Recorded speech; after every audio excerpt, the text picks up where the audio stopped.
Yay! Chapter 11 Long Run Economic Growth. A huge issue for us.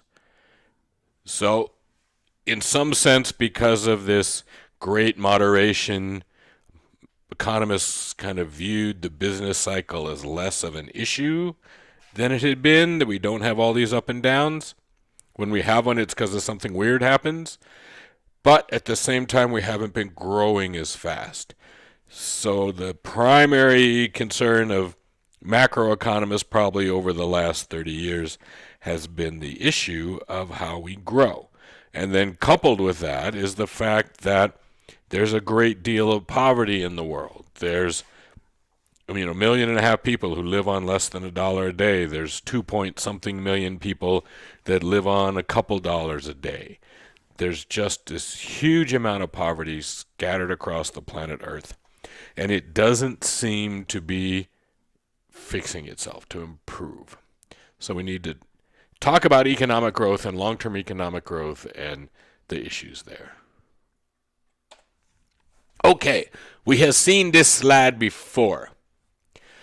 The things that we're going to talk about that are part of this are our capital stock, our plant, equipment, machines, factories, trains, planes, automobiles, all that stuff that we use to make other stuff, right?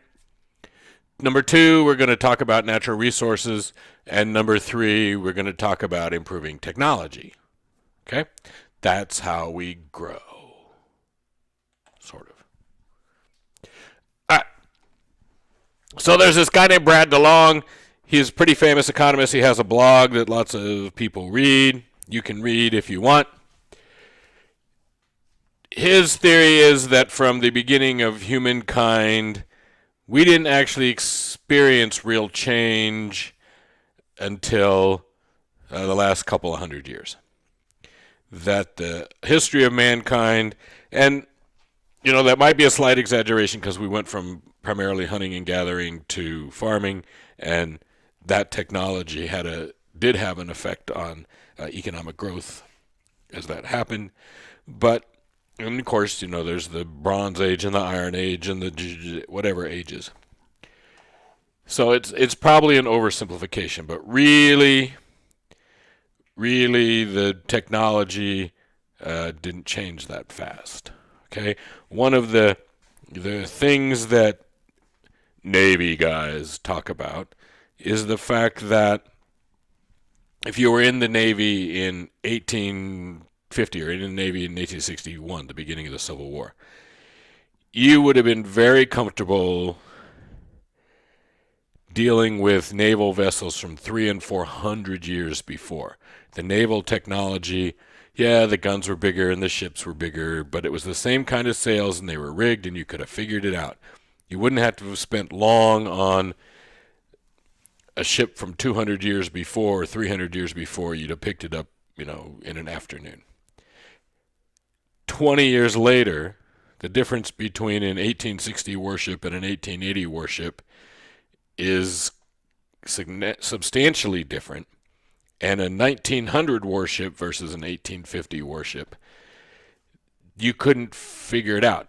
A sailor who knew how to do one ship or the other, if you knew how to handle the 1850 ship, you would have no idea how to handle the 1900 ship. And if you knew how to handle the 1900 ship, you'd have no idea how to handle the 1850 ship. So we often go through these periods since the Industrial Revolution where there's more change in 50 years than there was in the 500 years that came before. Look at my grandmama was born in 1900. That means she was born before there was an airplane. She was 3 years old when the Wright brothers flew the first airplane. She lived long past us having landed on the moon.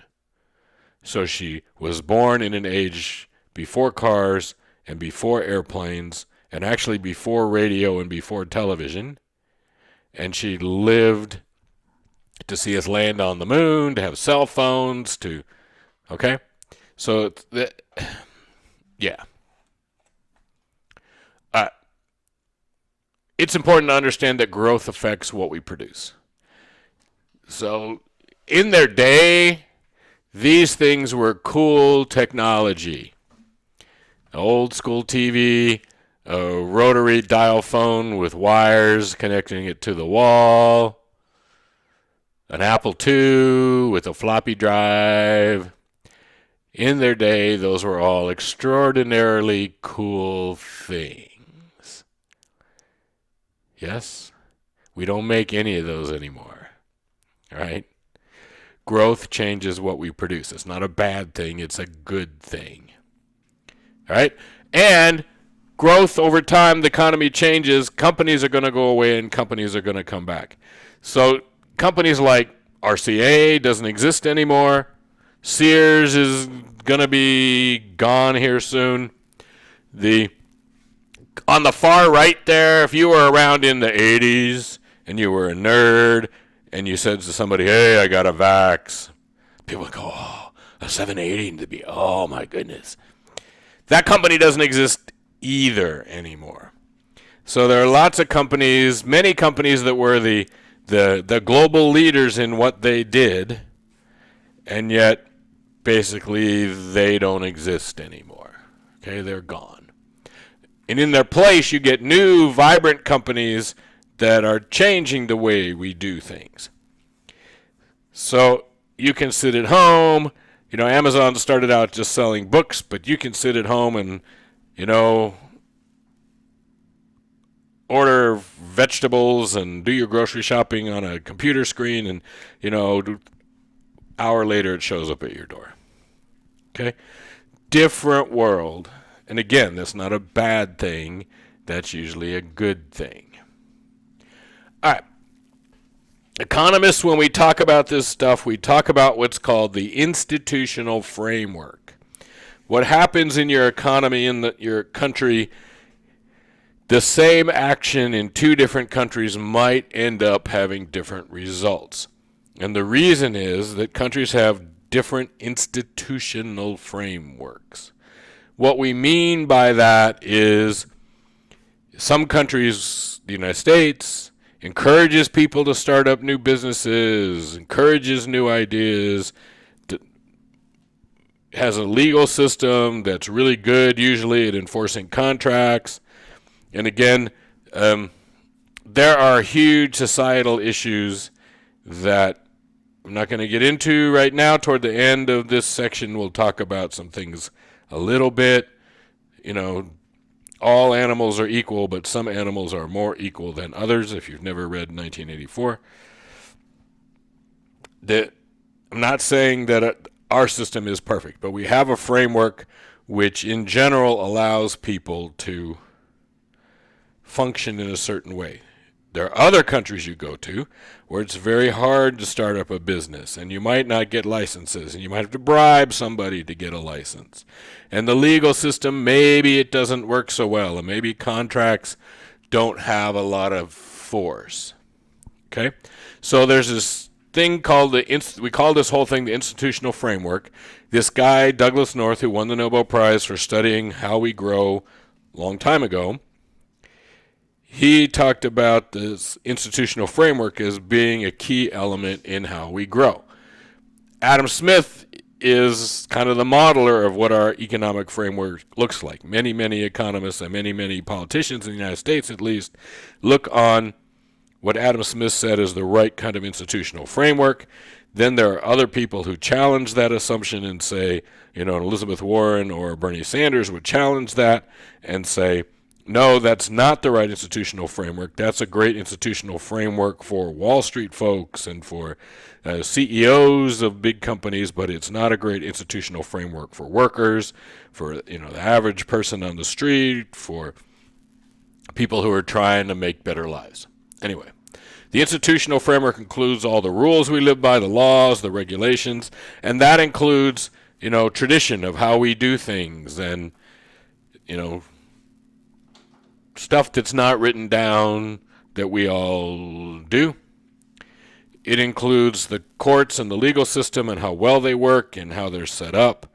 We have a presumption of innocence in the United States. There are many countries that have legal systems that presume you're guilty and you have to prove that you didn't do it.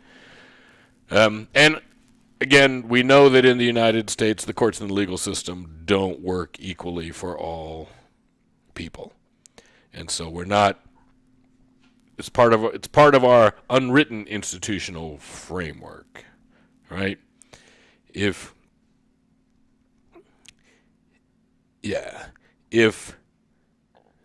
we look at, who's on death row, well, if you're a person of color, you're far more likely to end up on death row for the same crime, having committed the same crime.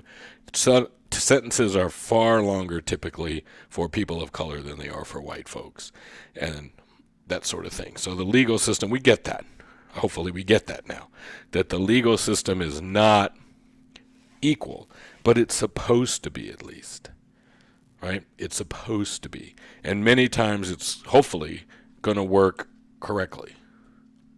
And then, our institutional framework is built on free choice and this idea that, if you want to start up your own restaurant, you can try to put together a package. Nobody can say to you, no, you cannot own a restaurant. You can work at it. You can try. Okay? And you might fail, you might whatever, but you get the free choice to do that. You get to decide what you want to study in college. Nobody tells you, unless you flunk out, nobody tells you what you can study. Right? There are countries in the world, and there were more countries in the world in the past, where you sort of had to get government approval to study certain things. In the United States, you do have to, I'm a doctor, but they won't let me prescribe drugs. I think I ought to be able to prescribe drugs. But no. Okay? So there are limits, but this institutional framework decides in large part how this whole process is going to work.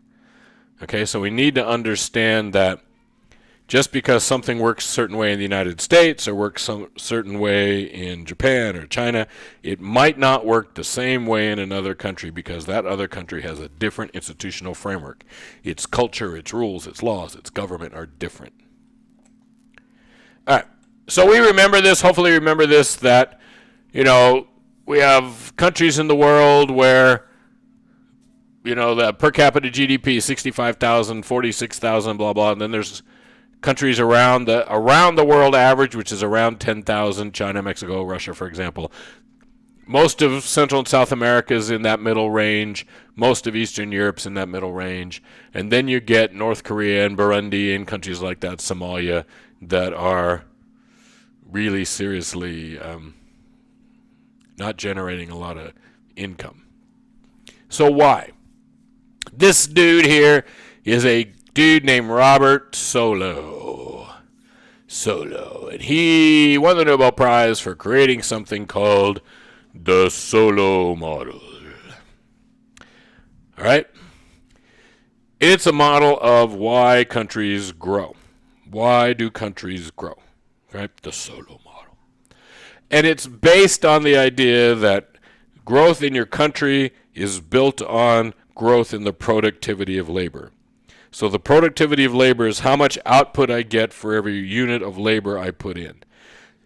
So if you want your country to grow, what you need over time is for the amount of output that comes in per worker to go up and up and up and up.